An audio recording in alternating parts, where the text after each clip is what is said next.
Guys നമ്മളൊന്നൊരു ക്രാവിനെ കൊണ്ടുവന്നില്ല guys. അതിൻ്റെ ഇപ്പോൾ എങ്ങനെ അതിപ്പോൾ ഒരു 3-4 മാസമായി നമ്മുടെ വീട്ടിൽ നിൽക്കാൻ തുടങ്ങിയിട്ട് ഒരു പരിചയമില്ലാതെ ആദ്യം കൊണ്ടുവന്ന ഗൈസ്. ഇപ്പോഴത്തെ അതിൻ്റെ അവസ്ഥ കാണണ്ടേ, കാണിച്ചു തരാം. ദേ ഗൈസ് നമ്മുടെ കിടാവ് ദേ ഇവിടെ, കിടാവ് കുട്ടൻ ദേ ഇവിടെ. നമ്മൾ അന്ന് കൊണ്ടുവന്നപ്പോൾ ചെറുതായിരുന്നു ഗൈസ്. ദേ ഇപ്പോൾ അത്യാവശ്യം നന്നായി. ഇപ്പോൾ എന്ന് വെച്ച് കഴിഞ്ഞാൽ നമുക്ക് ഈ പുല്ലൊക്കെ ഇല്ല ഗൈസ്. പുല്ലില്ലാത്തതുകൊണ്ട് ഭയങ്കര ബുദ്ധിമുട്ടാണ് ഇപ്പോൾ എല്ലാവർക്കും. പോരാത്തതിന് നോക്കാനും ആളില്ല, അതാണ് ബുദ്ധിമുട്ട്. ആദ്യം കൊണ്ടുവന്നപ്പോൾ നോക്കാൻ ആരുമില്ലെന്ന് പറഞ്ഞാലും പിന്നെ മമ്മിയും പപ്പയും വാവയും അനിയൻ, ഞാൻ ഇവിടെ ഇല്ലായിരുന്നല്ലോ, ഞാൻ മംഗലാപുരത്ത് പോലും. പിന്നെ അവരാണ് ഗൈസ് നോക്കിയത്. ഗൈസ് ഇതിന് പപ്പ ഇട്ട പേരാണ് ഗോപാലൻ. നമ്മുടെ ഗോപാലക്കുട്ടനാണ് ദേ നിൽക്കുന്നത്.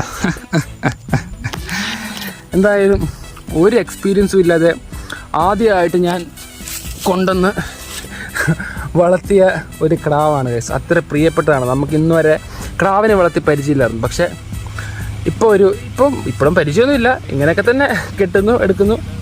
കിടാവ് കുട്ടൻ ദേ ഇപ്പോൾ ഇതിന് കൊമ്പൊക്കെ വന്ന് ഗൈസ്. ദേ കൊമ്പൊക്കെ വന്നു തുടങ്ങി.